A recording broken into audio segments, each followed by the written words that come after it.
The retired spy, being able to read people. It's a teachable skill. When you're meeting somebody and you want to discern their preferred communication style, you can ask, I have the 10 most effective feel-good icebreaking questions. If you remember these questions, you will always be able to carry conversation with people, anywhere, anytime. The first question in there is, JJ Brun is a retired spy with over 15 years in military intelligence working on the ground in hostile environments. He's a global leader in communication with an expertise in human behavior and cross-cultural communication. people don't do things to you. They do things for themselves. And once you understand their preferred communication style and match it, they'll say yes to you more often than no. How do you get them to that place? Patterns are predictable. 80 to 85% of the people will respond a certain way. The more you talk, the more you communicate your preferences. Connecting with people. 3 things. You need to find a common link, common like, common love. Anytime you have an interaction with people, you will either complete or compete. Find that link. I want to run an experiment. What have you been able to read about me? Okay. We find it very interesting that the majority of you who watch and listen to this show aren't yet subscribed to our channels across Spotify, Apple, YouTube. It would mean the world to us if you can do us that small kindness. It allows us to continue to bring on amazing guests week after week and continue to provide you with amazing value and content. It's the only thing we'll ever ask of you. If you can hit that follow or subscribe button, it would mean the world to us. Thank you so much and enjoy the episode.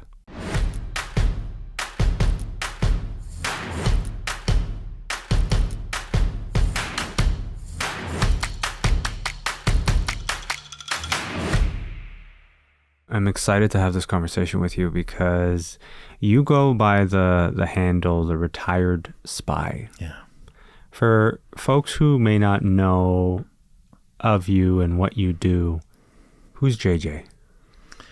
Well, my full name is Jean-Jacques Joseph Brun. So, born and raised in a small town in Field, Ontario. French community. Jean Brun is my name. Working overseas, they couldn't pronounce my name. They could say John Jack, hey, John Jack, and they thought they were bilingual. Until one day, there's a British colleague we were in a safe house in the ops room, and he needed something that I had on my desk. He needed a grabbler. I had no clue what a grabbler, but in the UK, a grabbler is a stapler.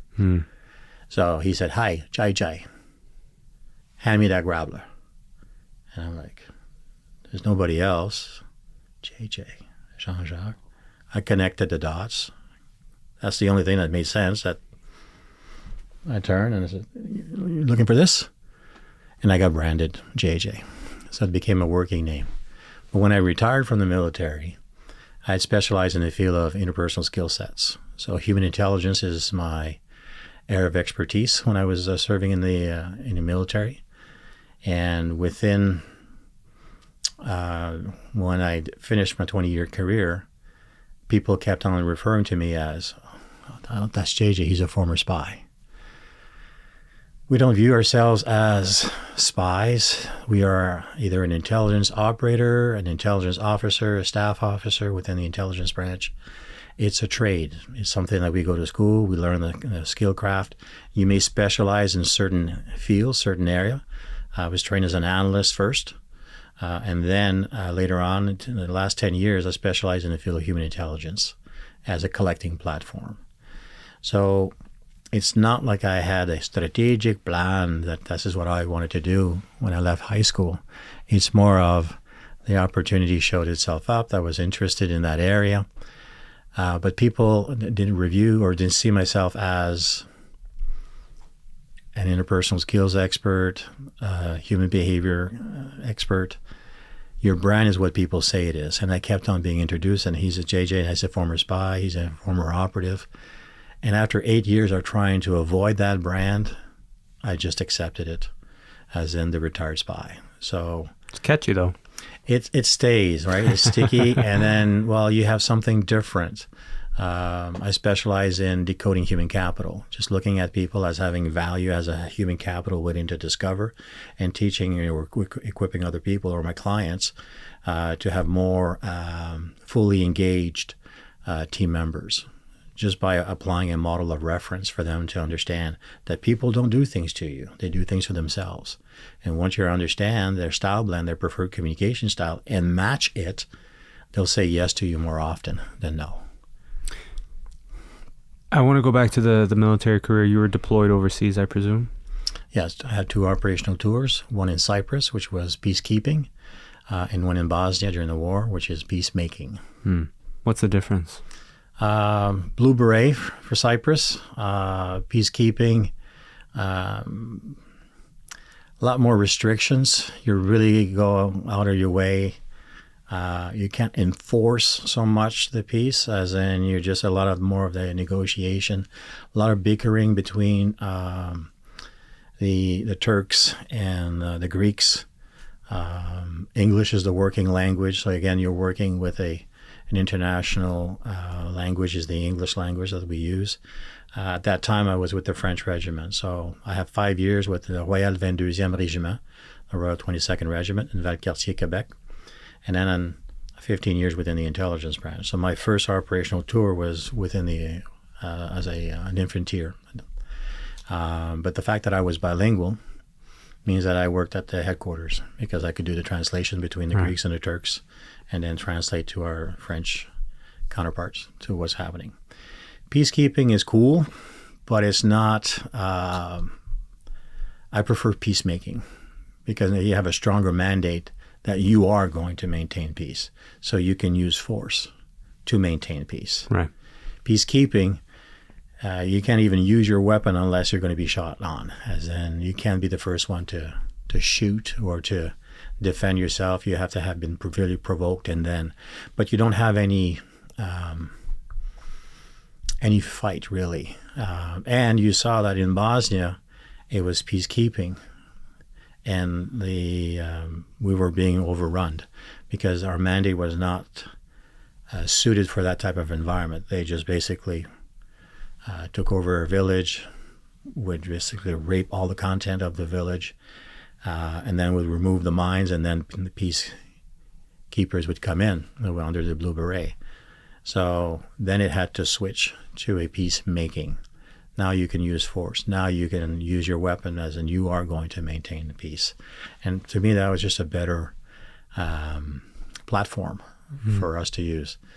My tour in Bosnia was underneath I-4, and then it got converted to S-4. I-4 is implementation force, and that was underneath a British-led mission. So the equipment that we were using, our vehicles were the Land Rovers, as in the British vehicles, British equipment.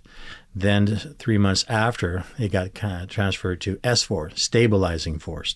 So we're at that stage where we're more of a, not implementing, but more stabilizing. And that was underneath an American mandate.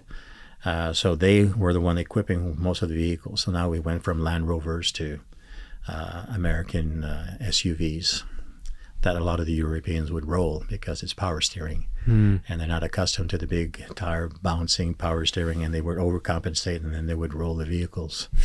So I was different. I had to pass my British license when I was in the UK because we were driving the military vehicles, military Land Rovers, and it's not the nice little Land Rovers that we have at the dealership. It's heavy duty.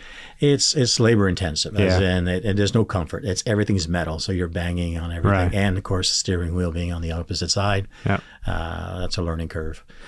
So What was the, for someone who doesn't really quite comprehend, like when you think of spies, or as you coined it, intelligence, which is the appropriate term, we have this illusion of what we see in James Bond films and on TV. What does it actually entail? What does the job of an intelligence operative look like? It's gather information. You're just collecting information. Within the intelligence branch, there's many different collecting platforms. So what we see in the movies, it's very glamour. So the satellite, imagery intelligence will show you a picture of equipment moving. We saw a lot of that for the Ukraine war, where they were televising as there's a convoy. Oh, the convoy stopped. So it's just a picture, a moment in time. But you have people that specialize in actually being able to read the land, the terrain, and the type of vehicles and what it actually entails. Signals intelligence is basically listening on people's conversation. So that is another collecting platform. Where I specialize in is human intelligence. So a contact handler, which is what I was tasked to do, contact handler is a person that he or she is sent to a hostile environment where he or she has to cultivate sources within that environment, determines people's intention, and then modify their behaviors if and when required. And you cannot use Jedi mind trick. These are not the droids you're looking for. So you're always playing against what you're seeing on television. Yeah. Now, the James Bond, well, the Daniel Craig series, he's attractive. He draws a lot of attention. As a human operator, that's not something that you want to do. You don't want to draw attention to yourself. You want to fit into the decor. You want to fit in and be Mr. or Mrs. Invisible, right? Just in the background. But that persona was bigger than life. And then you see that he had all the equipments, the toys and the laser watch or the exploding pen and the car that can shoot, 10,000 bullets. It's like, it's not that we don't have specialized equipment. That type of equipment is found more, like in regards to the military, in the JTF2, as in they do have state-of-the-art equipment. Very good organization that we have in Canada, but you don't hear much about it. You hear a lot about the Americans version, whether it's the Navy SEALs or the Green Beret or the Delta Force. You have a lot of that, not propaganda, but a lot of that in the media, but you never hear about the JTF2, as in the skill sets and the type of training that they do, but they're really, really good at what they do. There's just no requirement to rah that whole area. So it's really a job that you acquire these skill sets. It's very unique skill sets. You go into unique situations. You don't get to talk about it. When you're in, you're in. When you're out, you're out. You don't talk about it. When, meet the gang, you open up a case of 2-4 and the war stories come out. And my son one time was in the room and he was listening to these war stories because there was two of us that were co-handlers and working in Bosnia. And he was hearing the stories and goes, "Dad, how come you never talked about this?" Because we don't. Because it brings back memories. You can have some triggers. Some are not doing so well from their tours. Some a little bit better. I know my triggers, so I have to make sure that I don't get myself into that type of environment so that the triggers manifest itself. Smells is a big trigger in regards to it'll just bring me back to a certain time because of the smells. There's nothing like being on site in a war zone, and the smells and the decay. It just has that a certain aroma, and then how people cook or the type of fuel that they use for cooking. Boom! It just brings you back. I had 3 flashbacks when I was presenting over in. It was Banff. I was doing a conference. I was opening up a convention. I was doing a talk on presenting ideas and gaining buy-in. And then I was finished, but I had 3 triggers as in that happened that day in regards to the room that I was given. When you open the curtains, you saw the mountain peaks, and that's exactly the room that I had over in Bosnia. Boom, I was back. The Turkish coffee that they had a press French coffee. Normally it's just it's not what you normally have, but it was a Fairmont Hotel, and then the room that we were in was press coffee. Boom, I'm right back. And then there was outside they had what do you call those, fire pits? So it's not propane that they use, it's a type of fuel. Boom, right back. So I know the triggers. What happens when those triggers? Sweats, for me, more of looking to minimize the l'entourage. Big crowds that don't behave, I may get aggressive. If I'm in a vehicle, I may want to just drive that vehicle through because of an experience over in Bosnia where lost control of the environment, the vehicle being surrounded on a wall, partner can't get out. I'm the driver at that time, and then the crowd coming, and that was the first time that I put a chamber in the pistol.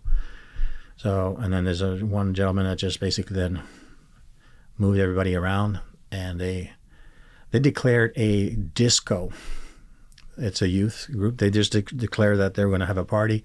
They call it a disco, and they just blocked the whole road. So when we turned and we came in to go back to the safe house, we were blocked in.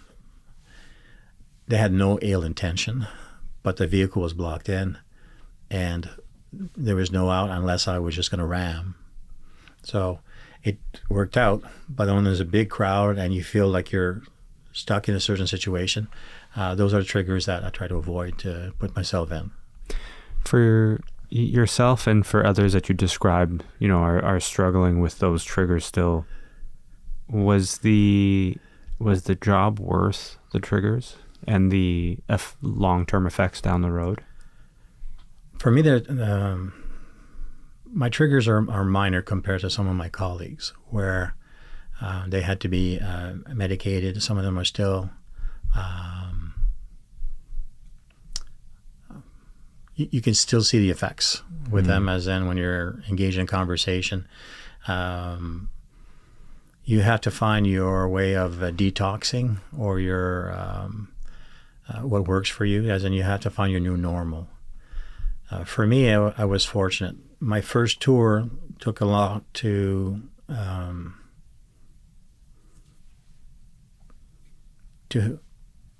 get back into society. When you go, like in Cyprus, there was no cell phone. The only way that you stay connected with your family, your friends, is by writing letters. Like actually putting a stamp, writing an address. So you'd have that little book that had everyone's address, and that was how you would communicate. And receiving a letter was like gold. So I had written to everyone that I knew in the first 2 weeks in Cyprus. And then the letters would come in and you stay connected. But you mature, you age about a year and a half. So when you come back and you hear your friends talking about little minor things, it's very, you can get very aggressive, as in, who cares about this? Yeah. It's like, it's minor. Well, you're lucky you had 3 meals today. Some people don't even have a meal a day. Like the little things, as in, you should, thank your lucky star, as in you live in Canada, because they haven't seen another part of the world. Yeah. So you age much more. And there's almost an expectation that your friends are supposed to be at that level also, but they're not. Then you feel disappointed. Or sounds like it's isolating. Isolating, yes. So for me, it took me about 35 days for me to, snap out of it. Life goes on. You're not the only one that has, character building moments. Other people also have them. So move on. Nobody cares about your problems. And I was able to adjust. What was funny, when we were flying from Cyprus, the chief one officer came up on the plane, and we're all sitting down, and we're happy we're going home. He says, okay, we have Dr. So-and-so, and he's a psychologist up front in the of the airplane. Anybody that needs to talk to someone, just come up and talk to him. Well, how many people do you think actually got up? I imagine none. Heck no, because it's a sign of weakness, right? It's like that was the era back then. It's like, no, nobody does that. Yeah. So fast forward, I'm going on my second tour. Okay, I've done this before. I know what to expect. Okay, well, the terrain is a little bit different. It's Bosnia, all right. Serb, Croats, Muslim, perfect. When we went to the UK, we had about 7 different nationalities. English, again, the working language. A lot of Europeans will speak 3 to 5 different language. English tends to be one of the last ones that they learn. And then at the safe house, we would have anywhere from 5 to 7 different nationalities, depending upon the season. So again, getting accustomed to their preferences and how they work. Our work ethic in Canada is very much hardworking versus some of the Europeans. We're not tourists in Bosnia. We are on a tour. Yeah. So some were just treating it as glamour. For me, we were the first team out at 7 o'clock. That means we're in the vehicle. That means you're up before, you got all your gear, you got all your stuff done. Boom. That bag that I came in with, in Bosnia, I always had a bag. I always had 3 things in there. Bottle of whiskey, 26 ouncer of CC, Canadian Club. For some reason, they love Canadian Club. That freaked me out. Crown Royal, maybe, but Canadian Club, and they call it CC. First time I've ever heard CC. Well, with a 26 ouncer, you could get 1 week of rations on the base for 1 bottle of whiskey. So it's like, okay. I always had cigars, cold cigars, with the tips. So it was different. So if you ever had hit a barricade, whatnot, and you're coming out, light 2 cigars, give 1, have a conversation, go with the interpreter. That would always smooth the conversations. Yeah. And always had a bag of candy, because the vehicle attracts a lot of the kids. I imagine. And when it's time for us to go, you just show the bag of candy, and then you'd say, caramela, caramela. And they would throw the bag out, they would move, and then you could go. And those were they didn't teach you this at spy school. Yeah. It's just something that you learn as you go, that, you know what, I need a little bit more just to get by, because you're being taught the mechanics of a contact handler, but you're not really getting everything that you need to do the job.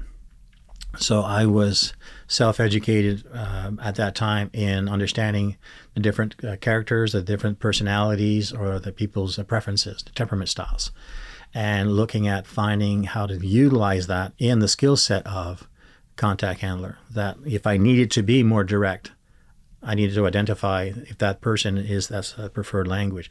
If I needed to be more interactive and fun, if I needed to be more friendly, if I needed to be more factual in my job. So you need to know before you show. So before you show a product, a service, an opportunity, before they present that idea for them to buy in and become that informant for you, you need to decode their preferred communication style. And when you do that, you have a greater chance of actually making that connection, because I was going to be evaluated by my ability to build rapport, my ability to build relationships across cultures. Well, there's a problem there, my friend. Those are my 2 lowest traits in regards to the people skills. I'm very task-oriented. I'm very, very good towards the task. But the people side, the people that actually have that natural ability to connect with people and just have a conversation, those were not my skill set. That's something that I had to learn. So by having a model of reference, I was able to utilize it and do my job differently. When I left, there was one, I remember, the self-declared mayor of Mostar. So he's not the mayor. He just projects himself as the mayor. So he got branded by our unit as the self-declared mayor of Mostar. Your brand is what people say it is.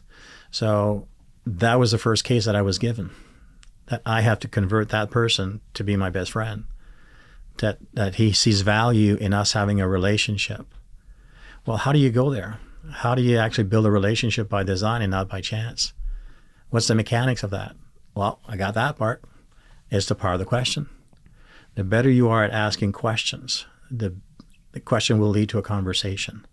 The conversation will lead to making a contact. And the contact will lead to a contract. So that's also applicable in business. So if you go out and if you don't have that natural ability of just interacting with people, like PK, like we talked about, right? My gosh, big persona. And it's just, when I look at him, it's just fluent. It just goes. Like, oh, I wish I had more of that. But for me, I had to learn questions. So I have the 10 most effective feel-good ice-breaking questions that I memorized. Because if you remember these questions, you will always be able to carry conversation with people, anywhere, anytime, when interacting with others. The first question in there is, how did you ever get interested in the widget business? So you just have to reframe it to the situation you're in. So he's a self-declared mayor. We didn't. His name was Mio Brajkovic. He passed away a few years ago. So how do you start a conversation with that gentleman? Well, dobro jutro, jestem Jean-Jacques, kako ste? You learn the introduction, the local dialect. Now your interpreter is supposed to come in afterwards, and that's all he knows. Yeah. So that he doesn't start talking and I have no clue what he's saying. Yeah. But I asked him that question. I started with the famous 3 words, I'm just curious. Those are magical words, because as soon as you say to someone, hey, I'm just curious, it puts the other person on alert. Your subconscious mind actually stays open to hearing, what are you curious about? Hey, I'm just curious. How did you ever get interested in politics? That will lead to a 10-minute conversation. Now, he did not follow the same training that I did, because he talked for 45 minutes nonstop. And you cannot not communicate, my friend. The more you talk, the more you communicate your preferences. And from there, you're able to read the message, the word that you choose to use, the physiology. Is he more outgoing? Is he more reserved? Those are the easy traits to observe. Is he loud? Is he soft-spoken? Is he more technical terms, more people terms? That would be like, what do you feel we should do after this podcast? Well, feel is a people term. Versus, so what do you think we should do after this podcast? That's a task term. So when you're meeting somebody and you want to discern their preferred communication style, you can ask the same questions but use both words. So what do you feel or think we should do after this podcast? Well, JJ, I think we should, go out for coffee. Think. So you're going to give me all the clues and cues. I'm going to lean on that side of the equation for us to continue having that conversation. So the part of the question leads to a conversation. The conversation will help me to discern your preferred communication style. I'm going to look at then making a contact, whether it's a personal or professional contact. And then from there, it will lead to a contract, an engagement, as in you will have established rapport. So there's a whole sequence. That works well in regards to, the sequence, but now you also have to add a model of reference so that you understand the people's tendencies in regards to their preferred communication style. So for me, I use the 4 temperament model of human behavior in my practice.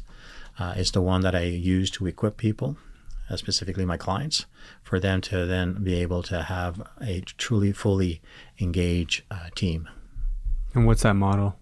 The model refers to, it was designed by William Moulton Marsden.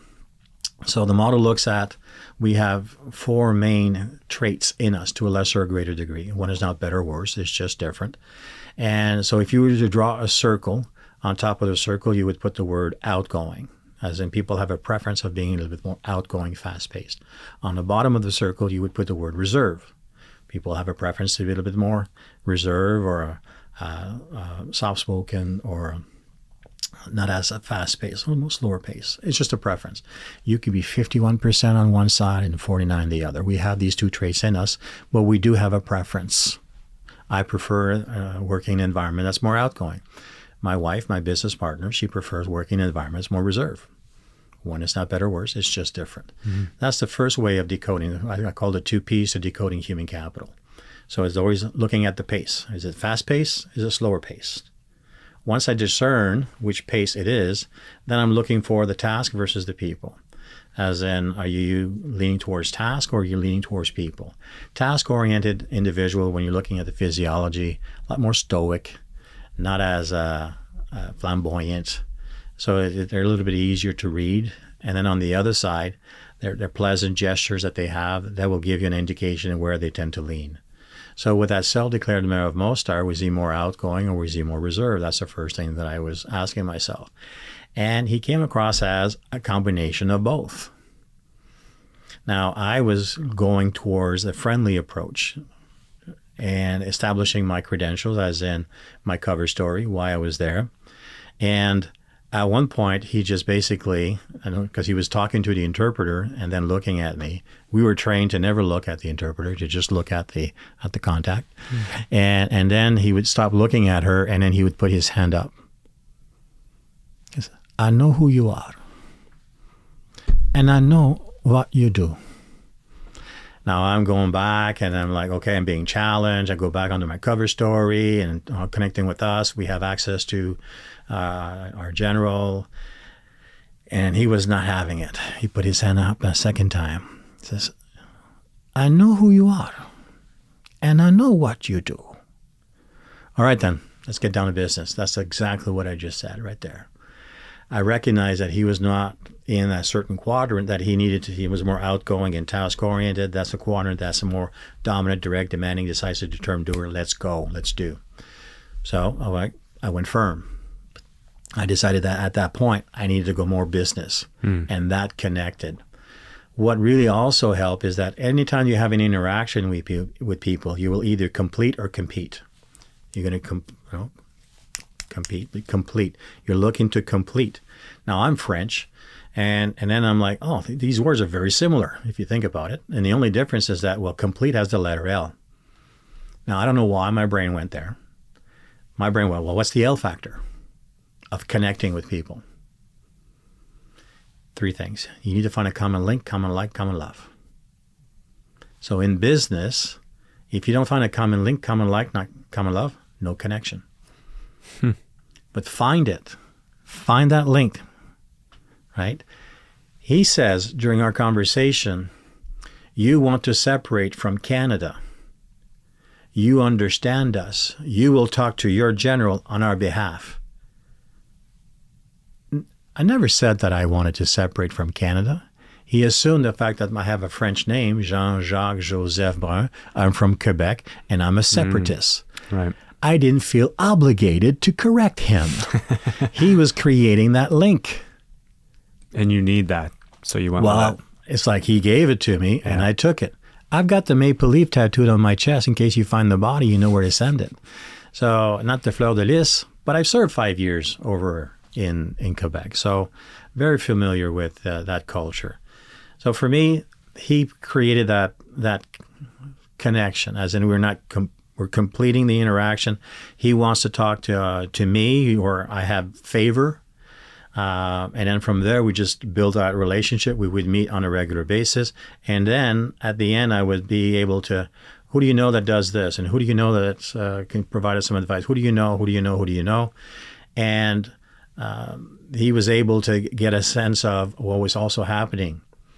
I have been published 5 times, some of our bestseller books, but I first got published in Bosnia because that self-declared mayor of Mostar published my name in the local newspaper with my cover story and where I lived in Medjugorje. A little worrisome. Well, it's like is it Iron Man when he says where he lives in Malibu? Yeah. That was not a good thing. No. Now it's like, okay, well, am I burnt? Well, we're doing discrete, we're in uniform. It's not like you don't know us. We are doing discrete operations. We have a mandate.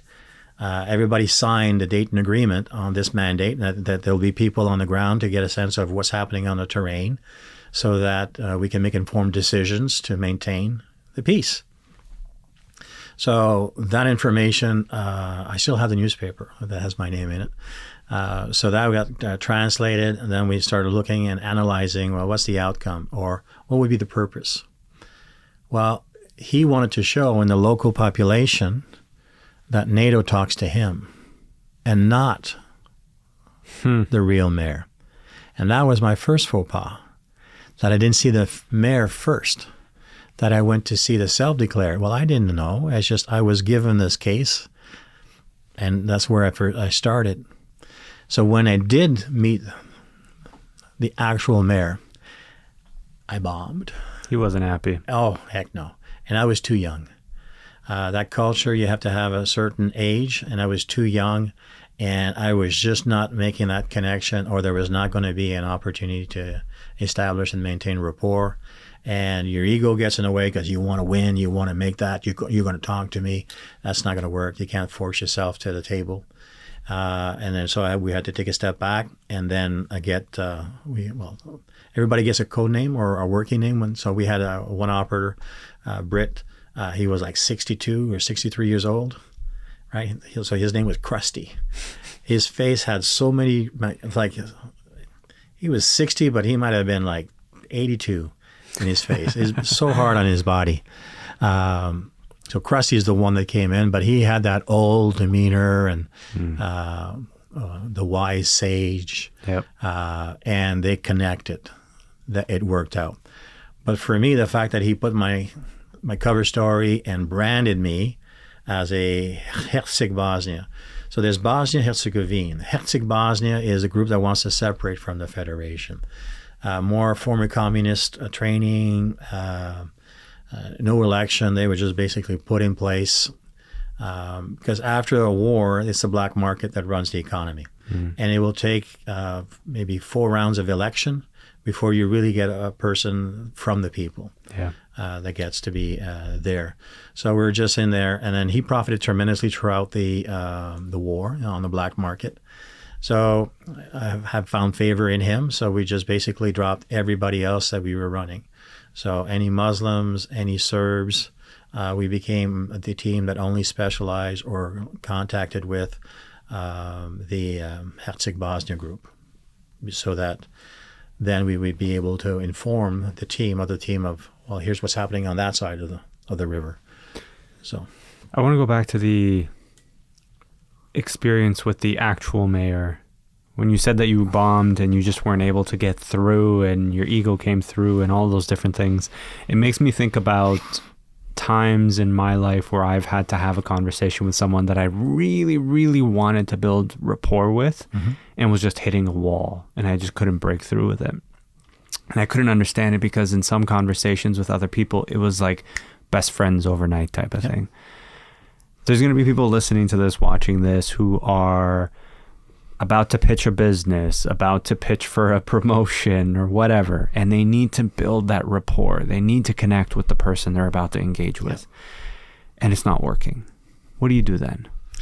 Well, I have a model of reference that I use, and because of my experience in Bosnia, I designed a program called the rapport ladder, as in if the end state, as in you have to establish and maintain a rapport. That's how you win in the contact handling business. At the end, I had 100 eyeballs working on my behalf. They didn't know they were working on my behalf, but I had 100 eyeballs. So one person, and so I had I might have been working here, but I knew exactly everything that was happening. And it's actually utilizing that model that in every interaction you have with people, you will either complete or compete. So I competed with that mayor, and because we didn't find a common link, common like, common love. So there's no momentum, there's no movement. It's just that you're hitting a wall, and then you would have to come back and over. It's just a lot of effort. I'm just the wrong person for this. So the rapport ladder looks at there's 2 legs on a ladder.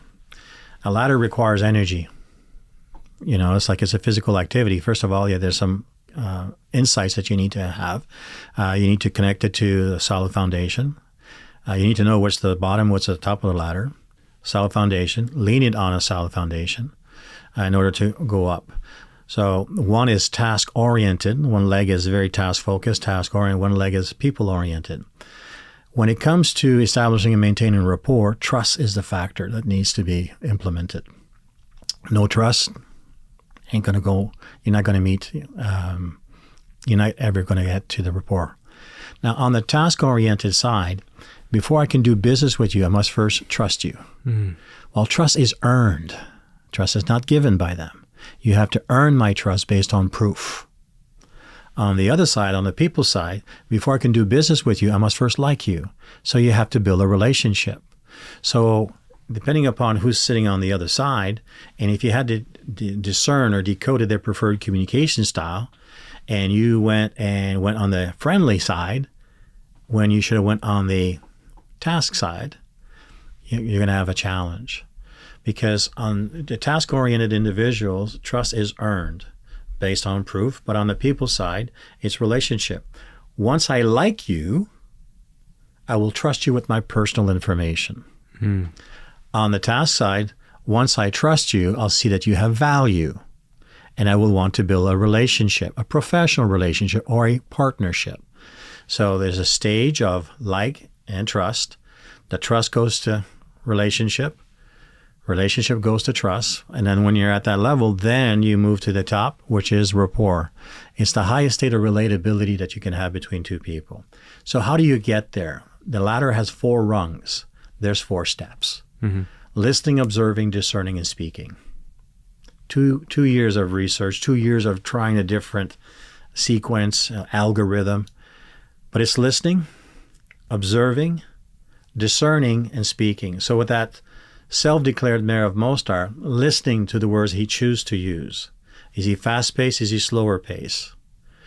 Right? Observing all the mannerisms, discerning as in which quadrant he feels into, and then speaking that language. So if you don't have a model of reference, you're just going by guts, you're just going by your feeling.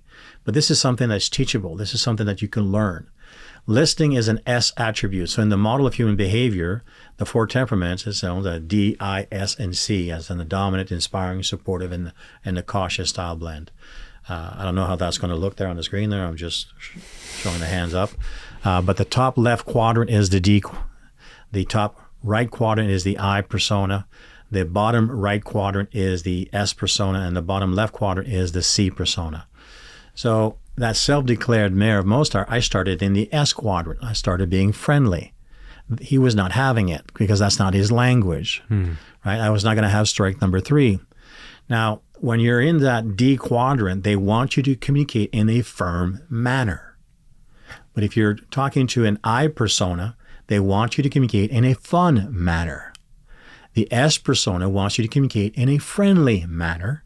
And then the C persona wants you to communicate in a factual manner. When connecting with people matters. So if you're not using the proper language, so I'm listening, I'm observing, because you cannot not communicate. I'm discerning if I have to go firm, fun, friendly, or factual. And then speaking, I speak that language. I model my behavior towards that. So it's a system that actually you can actually utilize. Anyone that from your followers that actually want a copy of the 10 most effective feel-good ice-breaking questions, is a free downloadable on our website. There's also a little mission statement in the back of the 3-4-5 approach. 3 words, 4 words, 5 words. So 3 words, I'm just curious. 4 words, well, you know how. You're trying to make a connection. Yeah. Would it be okay? Would it be okay if we sit down for coffee? Would it be okay if we break bread and talk about this? Would it be okay if I send you some more information on this? Would it be okay for me to introduce you to a potential person that could actually assist you in getting better results in your business? What's interesting about that is I just recently, not too long ago, used the would it be okay if. And it's with the intention of building rapport with an individual who I feel, and not just feel, just logically as well, just from conversations, that this is an individual who can share insights and experience that I otherwise would not be able to obtain without going through it myself, which is fine. But if you want to get that information firsthand from someone who's lived it and done it, this is the approach I wanted to take. And so then it has me thinking as you're speaking, okay, if let's say, for example, let's play out this thought experiment. I go to meet with this individual, took him for coffee, and I go, I'm curious about X. And we have this conversation. And there is a genuine curiosity there. And I think for most people there is too. How do I then convert that into, I want your support in this way, whatever that is, but I need to make sure that you feel like there's value for you to do that. Otherwise, why would you, right? And I guess the question I'm looking for is how do you get them to that place? But 2, how do you even read if you're successful as you're having that conversation? There's a lot of work that's done prior to a meeting. Back in Bosnia, the open source, I would have our interpreter read the 3 newspapers every day and brief me on what they're saying here, what are they saying there. Listening to the radio, having them listen to the radio, and for them to then, okay, well, tell me what's going on. What are they saying here? What about this meeting? You have open source information that we needed to have because it didn't exist in regards to today. Today we have like we We have our telephone. We can Google. We can go. We can ask AI. Oh my gosh. LinkedIn is like the open source of excellence in regards to getting a sense of who's this person, who they're connected with, and getting an idea of that persona. So you're not going in blind. You can't rush into a relationship or a partnership. You are going to have to make sure that you make a connection, that you're completing the interaction and not competing. There's got to be a sense of value of what's in it for me from the other side. And it's more of not trying to force, but to inform people for them to make an informed decision if we're a good fit in regards to working together. You cannot be aware of something until you're first made aware. And quite often our client lacks awareness of the skill sets that we have or the people that we work with and what we can assist them in acquiring. So you can't rush into the conversation. But if you do have a start point to engage into a conversation, those questions that will lead into having a valuable conversation. But you can tell if they are preoccupied, if they're always checking their watch when they're talking, they're on their phone, 1 second, and they're distracted. You know what? It's not the right time. Give you an example. I'm in Atlanta, and I'm in my colleague's Porsche. You see my size. I don't fit in a Porsche. It's a 2-seater, and it's like, but he just loves the Porsche. And I never thought I was going to die in Bosnia. But in the Atlanta traffic, with the semi trucks are higher than you, 9-lane highways, oh my gosh. And he's looking at me as he's driving, as in, just keep your eye on the road. And he says to me, JJ, how can I be a better friend to you? Well, for fuck's sakes, dude. Just focus on the road. It's like, well, you don't ask that question to a guy. It's like, I'm just going to whack, like, I just want to hit him, but he's driving the car. And it got me so mad. And I'm like, you're not healthy mentally. Just get mentally healthy. I never spoken those words, and it doesn't even sound like a proper sentence. Get mentally healthy. But he's received that because this individual, his name is Carl Smith. So he just had his birthday on the 20th, and we had this conversation before on the 22nd of April. And Carl, my gosh, he's completely the opposite persona. Like they say, opposite attract, and then they attack. Well, that's my wife. As in, in May we're going to be celebrating 36 years. Oh, wow. Happily married for 34, but we're going to be celebrating 36. And people laugh as well. Yeah, I was on deployment for 2 years, so she didn't see me. But Carl asked me that question, and Carl was reliving, because that persona tends to relive the past and are so hard on themselves. And if you're going to introduce your spouse, your former spouse, don't use the term ex, my ex this and my ex that. That's so negative. It's a privileged platform to be a trainer. When you're there to seed into others. It's not about how you want to look and impress them with your lingo and your one-liners. You're there to seed in. And for him, that whole thing was more, for me, my observation is that this was therapy for him. And I'm like, it's just not right. So it's just that question bothered me. And when I then had that conversation with my mentor, Dr. Robert Rohn from Atlanta, Georgia, he goes, why are you so mad?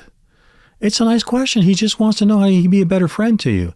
Well, if the Army wanted to give me a friend, they would have issued me a friend. I didn't want to learn how to make a friend. I didn't want to become a friend because of the responsibility of opening up. And but iron also sharpens iron. So there's I understand that aspect of, but I don't have a lot of friends. I have acquaintances. I don't have a lot of friends, because to have the term friend for my persona, we've been to war together. Like this is like, who can you call at 2 or 3 o'clock in the morning and they will not even ask you a question. They'll just come and get you. We don't have a ton of these. Like you have to get that term. So, but I was so upset a month after the event until a colleague comes into the office and I said, hey, Jim, I'm just curious. How can I be a better friend to you? And Jim was like, he's never heard those type of words, as in I'm using the word friend, the F word. Jim pushes himself from the table. he goes down to what I call a submissive position. So he goes down towards his left, and that refers to internal dialogue, as in he's repeating the questions. And then he's going towards his right, which there's a feeling attached to this. This is where people tend to go. And he's just going up and down, and he just goes from side to side.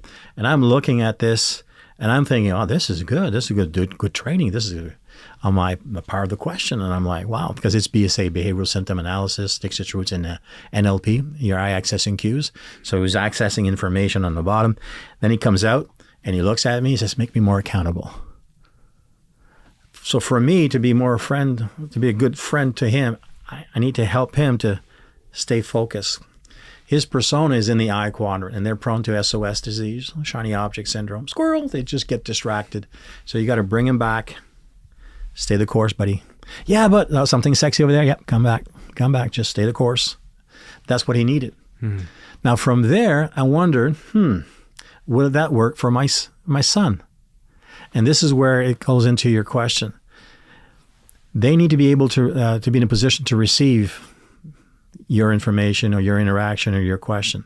So my son is having dinner, and I had discovered curry when I was in the UK. And somebody took me under and educated me. So I had for East Indian cuisine, and I had a good experience between spicy and hot, and I'm very grateful for that, because I would have never experienced it. And then I started learning how to cook it, and then my son also became a big fan of this. So he has his meal, and he's eating, and I'm looking at him, and I ask him, Joel, I'm just curious. It's okay. You can reflect on this. I just want to know, can I ask you a serious question? So I set the context. Can I ask you a serious question? Because with the model, he's reserved and task-oriented. He fits into that C quadrant, cautious, calculating, conscientious, careful. That's the environment that he's in. My daughter's just opposite. She's in the I quadrant, inspiring, influencing, inducing. Two different, same parents, two different personas. Right. You wouldn't communicate with them the same way. You wouldn't parent them the same way. So he's eating. He goes, yeah, what's your question? He's not even looking at me. And I'm like, I can sense that, you know what, this is not the right time. It's okay. We can talk about this at another time. I was just curious if I could ask you a serious question. Yeah, what's your question? I'm like, no, I can wait. No, go ahead. And he's not even looking at me, right? So I just said, how can I be a better father to you? Whoa. The fork goes down off, right, on the table. He actually pushes himself from the table because he sees I'm serious. He goes down to a submissive position, goes into the internal dialogue. I'm like, oh, I've seen this before. Wow, the power of the question, right? Because you cannot not, like, he's reflecting on what I just said. Then he goes back. Oh, there's a feeling attached to this. And he stays there for a long time. Then he goes back and he goes in and out. And I'm like, oh my God. And it's taking forever for him to come out of it. And I'm like, this is not going to work. He's going to ask me for a car. Right? He comes out of it, looks at me, and says, spend more time with me. Well, I thought I just had to provide. But when you provide the context for them to receive your question, not resist your question, they can, and then you start reading the nonverbal cues, saying that, okay, they're accessing, they're recalling, they're reviewing, there's a feeling attached to this, and then they provide you that information. Now you got to take action on this. And 2 years ago, we spent the whole week in Berlin on his 35th birthday. He wanted a dad, son, and he has a call sign. Like I give my kids call signs. Like he's not Joel, he's a N1S, number one son. And he absolutely loves being called number one son. My daughter, she's the number one daughter, so N1D. So, and it's just to get call signs. And he wanted to spend a week in Berlin. And then it's like, it was a very memorable week together, sharing a room. Apparently I have intrusive thoughts. I speak out loud when I shouldn't. And he gets embarrassed. And I'm like, oh, I like this. Yeah, a little bit of power. But that's create the environment first for them to receive Because when communication breaks down, you want to blame the process, not the people. The process of, did I establish and maintain rapport? Did I go too fast, too slow? That has to be created before you can actually move. I think there's a lesson in there for romantic relationships. That prefacing what you're about to ask by saying, hey, I have a question for you of how can I be a better father? I'm thinking about if I went to my partner and said, how can I be a better partner to you? Mm-hmm. And she might have just finished a 2-hour meeting and she's not in the headspace for it and it was a tough meeting. That answer may not be thought out. It might be short. And then that answer will skew how I receive it. And then suddenly there's tension that develops as opposed to saying, hey, are you in the headspace for me to ask you a serious question about our relationship? Yeah, absolutely. Quality time. It's, and then, because I know where Julie, who's my wife, my business partner, I know which quadrant she's in. So if I was to say to her, hey, what's on your mind? Versus, hey, what's on your heart? She responds to it, what's on your heart? Now she shares what's on her heart. So for me, if she, what's on your mind? Well, I'm a guy. Nothing. We've got these nothing boxes. They're not connected. Yeah, that's impossible. That's a good speaker. It's true. There are moments. It's like, no, it's like, and then she gets upset. It's like, you go to bed, 5 minutes, I'm out. How do you do that? But they're wired, right? Yeah. So, and when you understand the personas, you're better at finding a quality time. Like if I want to rush something and say, Julie, I know that we're supposed to spend some quality time and we're supposed to build on a relationship. I got 30 minutes. Is this a good time for you? Go away. All right, but I asked, so that's not going to work. Right. So that would be my sarcasm humor. Right. But quite often I will come up. She's going to be. I can know if there's a lot of things happening because I can just look at if she's doing a social game, and if she's been there for 30, an hour, 2 hours. Okay, there's a lot on her mind. There's a lot because there's a certain persona they tend to absorb attacks, everything, and others they deflect. Nothing sticks on them.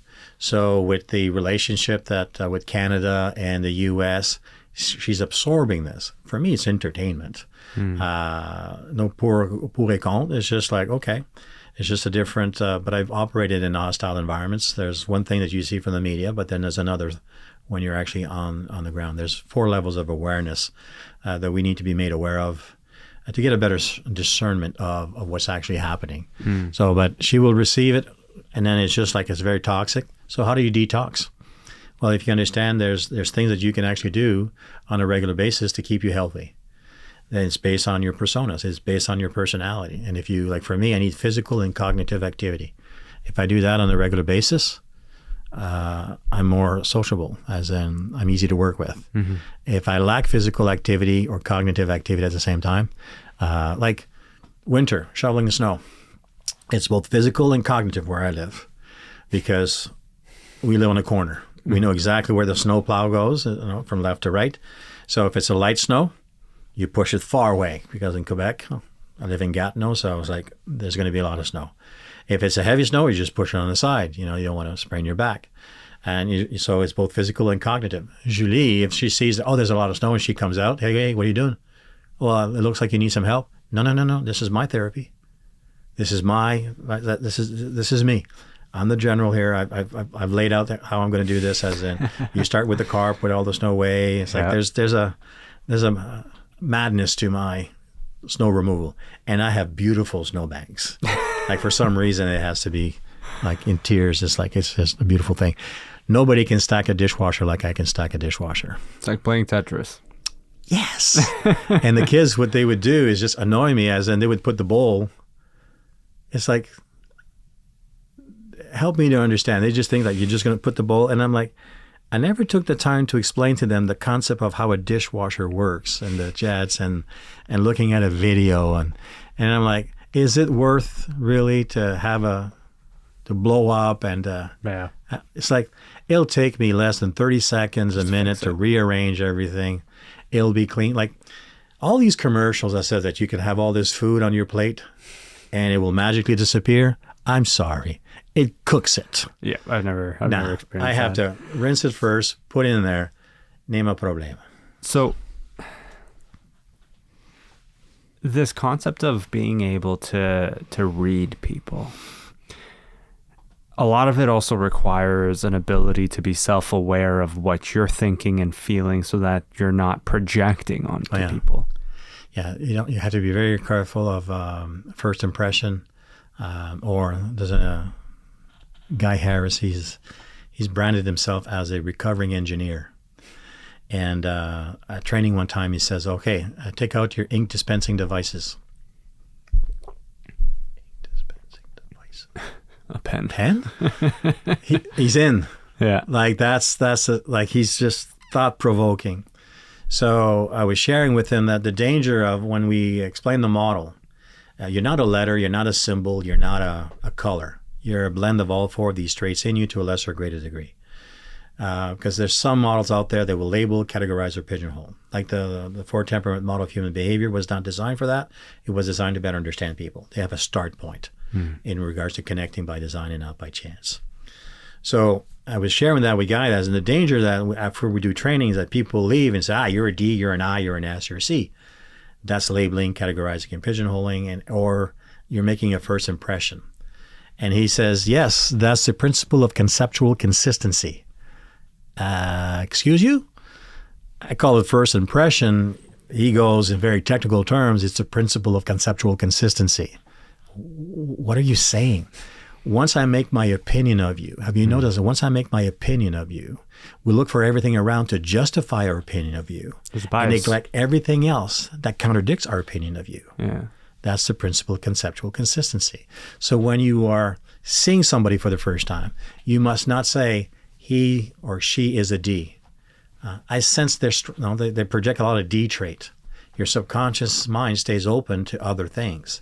But if you're making an absolute, that's the kiss of death. You're making an absolute, no, you just have to share the information, the observable, or you're going to match the observable behavior. If you're more reserved, I'm going to be more reserved. If you're more outgoing, I'm going to be more outgoing, right? So you just model the observable behavior, but not to make a judgment call. It takes time to actually get at that table. So that self-declared mayor, you get a first impression, well, he's more on the task side. Okay, well, is that the D trait or is that the C trait? Is it D-C style blend or a C-D style blend? Could be a combination of both. And when you look at the definition, he's probably very strong in those two. The D, in a certain environment, he was in charge. He was in charge of the Epsteina. He was in charge of the soccer team. And he had never lost a match in 2.5 years. Then we got challenged to go and play against him. That's interesting. So we did. There's value of losing, right? So for them it's football, for us it's soccer, and if you get too close to him, well, the thugs will take you out. So I was getting too close. So one of the knee challenges that I have today, it was due to one of those incidents. But then you're going to get accepted into the family. So then you're invited to the meal. And now you have the whole table. Everyone has their seating assignment. So right beside him is a Franciscan priest. On the other side, on my left, was the guy that was going to break your legs. On that side was the propaganda guy that's on the radio. Complete hasard, I have somebody that spoke French to me right beside me. We had our interpreter. That time I had a German partner. Hey, pure coincidence, right beside him had a German speaking. And they want to evaluate you by how much you can eat and how much you can drink. So the water glass, they were filling that up with wine. So you're asked a question, you turn, and they were filling up your glass. But the self-declared mayor of Mostar in front of me, he was putting mineral water in his wine. Well, he's going to last much because it's homegrown, as in they make their own wine. So it had some punch. But I'm seeing that I'm not going to last as much as. So I asked him, is this tradition? Yes, tradition. Bring me a bottle so we can put some mineral water in there and bubbly it. But then they just bring you the food, and they want to see. The guy that was going to break your leg at the end of the evening came back and said, we'll see if you're different. Of course, I challenged that. What do you mean that you see it? It's if you come back, you're different. Because there's a lot of people that come for the first, but they never show up afterwards. But they're looking there to evaluate you. Right. So when it was time for me to leave, and I have to then get somebody else to come in, the person that replaced me, he was more, he had the skill sets. He got adopted. What was the difference in the skill set? His persona, he's high I, as an inspiring, influencing, inducing. He got some good D traits. He's got some S traits. Like, he was a double dose of people. What does it take to become one of those people? There's going to be people out there listening, watching this, who are a bit more reserved, a bit more cautious, quiet. They want to be likable. They want to be personable. They understand that we operate in a world of relationships. Yep. And you could be the most competent person in the room, and the less competent person gets the promotion. Yeah. How do you become one of those people? You have to have a model of reference. There's over 200 models out there that you can use to better understand human dynamics. Myers-Briggs, True Colors, Neo, MMPI, Instagram. Pick one. Master it. Put in the amount of hours. I chose the 4 temperament model, the DISC model of human behavior. I have over 35,000 hours of studying, equipping, and training and teaching and certifying people in the model. And so you do need to have a model of reference that you can base yourself on. When I need to be more inspiring, I know exactly what I need to do. But it also has to come across as authentic. Yeah. Right? Because you can't pretend to be somebody that you're not. When I'm on the main stage and I'm doing a keynote for a convention, let's say I'm the opening act, so I will do a live decoding of the room. So I will actually go in the audience, there'll be 1,000 people, and I'm going to break the groups into 4 quadrant right there in person. They'll experience the model. And I will share things in these 4 groups that they like, oh my gosh, how do you know all this information? Because patterns are predictable. Okay. And there's a tendency that 80 to 85% of the people will respond a certain way. So imagine if you had an 85% start point to better understanding people. Having a model of reference, find one, master it. Because then from there, you can go in great detail. It's like for me, I can go 50 layers of application. In regards to, you're talking about relationships with couples. Well, in February, we do retreats in Cancun for couples. So it's a DISC workshop for couples. I'm glad I married you. I'm still glad I married you. Can't believe I married you. I'm so glad I'm going to marry you. So it's like you're seeing if you're compatible. But understanding your communication style from the get-go so that you understand that people don't do things to you. They do things to themselves. And sometimes you get in their ways. So when you understand that, you're in a better position to celebrating people's differences versus tolerating. As soon as you go into toleration mode, there's a wedge. Yeah. And like an airplane, 1 degree off after an hour, you're really off course. Completely different direction. Well, imagine that in your relationship, right? So you need to have a model of reference, and it's a teachable skill. So I'm true to myself in regards to I am my persona, the D and the I, and in my natural state, if I could just be me and not be judged, oh my gosh, I'd just do all research and write articles, have a good ones coming out for Mother's Day.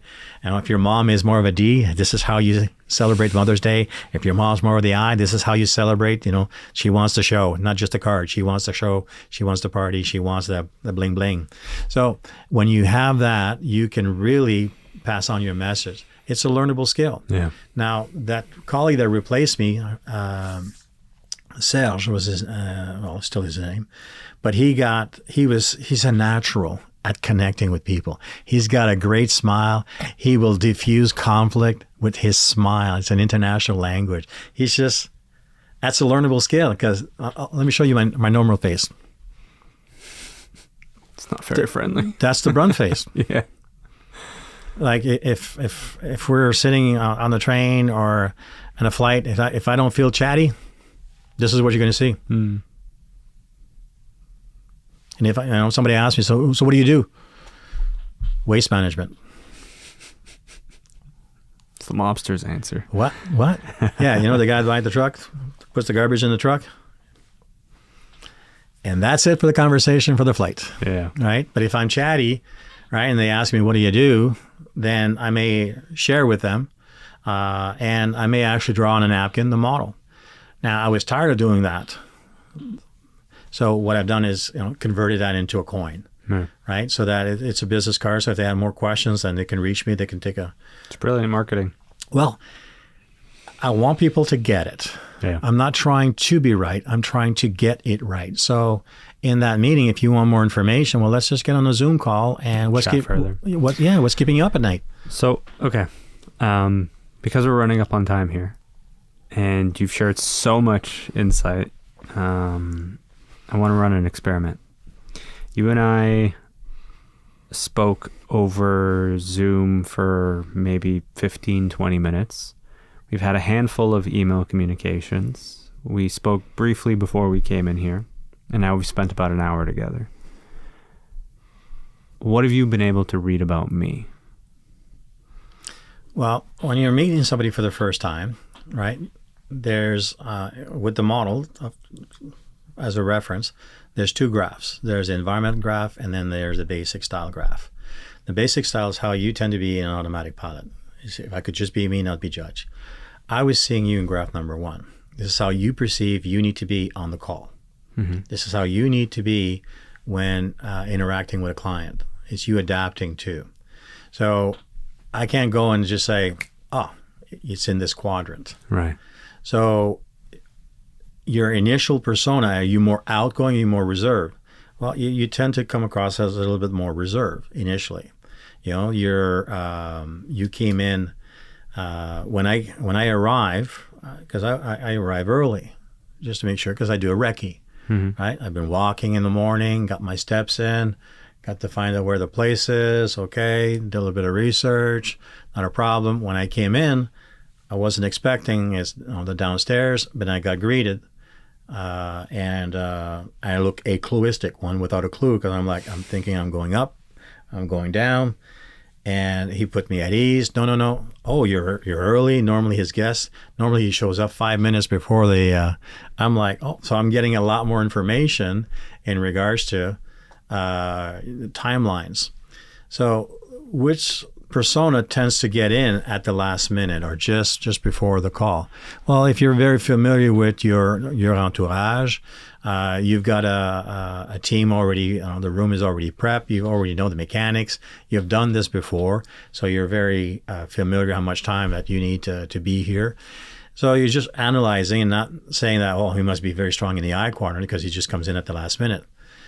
You're very good at listening. Well, this is the whole podcast aspect. Where I would get a chance to really know you more is put you in a more comfortable area where you break bread and to more interact. And hey, I'm just curious, how did you ever get interested in this podcast business? Because we haven't talked about you, right? Because I understand that this is a role.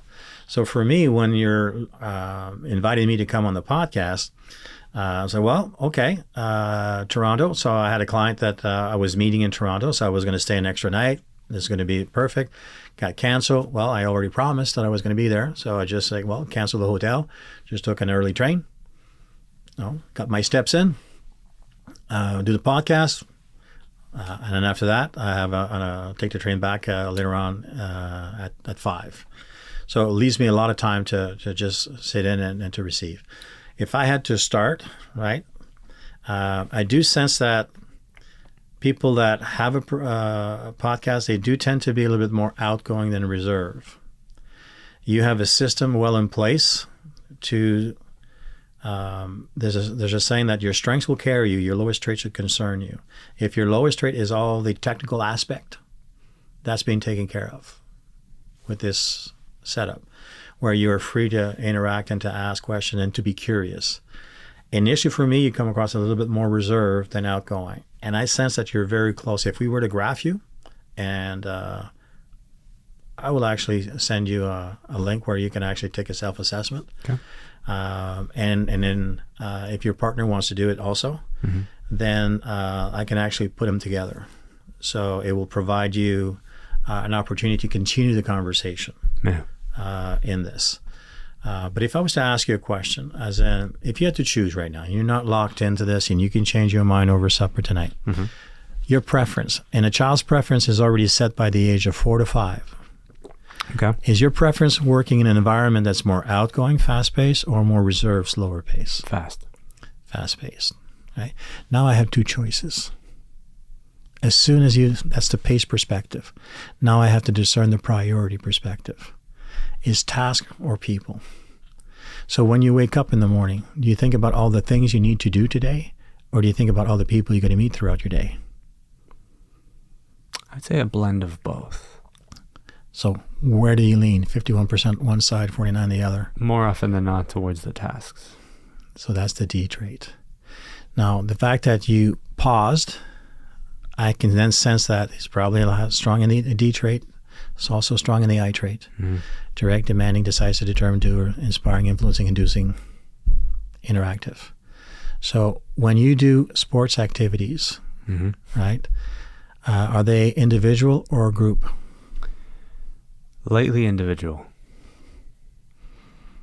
Although I did a group activity on the weekend, and by all measures, I needed to come in first. And I did. Right. So you cannot not communicate. See, like right now, your physiology, your smile, right, as in it just comes out. So the more you interact with people, by asking that pace question and then the priority question, you're getting a sense of where to start. So the style blend. So when you have an opportunity to do the assessment, you'll see that you'll have all 4 traits to a lesser or greater degree. They may be very close together. There's a client of mine, I still remember her score, 0, 0, 12, 12. That doesn't mean anything to you, but it does to me. She's either a DI style blend or an ID style blend. So then there's 2 exercises to do to validate the results. And in her environment, because she's a what I call a Mary Kay commando. So she's very much in the I quadrant. But in real life, she's a D. She's very goal-focused, goal-oriented. I designed a booklet called Goal Setting by Personality Style. So she's very much double dose, and her scores are 0, 0. But when you do the validity, you see that she leans a little bit more in the DI. So there's opportunities for her to be misread by other people because they're so close together. Right. They will then say, oh, she's a this or she's a that. So that's where you have to be careful. She's a beautiful blend of all 4 traits. She just prefers an environment that's more outgoing. Right. But your key to your success is found in your lowest trait. Your strengths will carry you. Your lowest trait should concern you. Not to be, but to know how to go and visit and talk that language. And if someone wanted to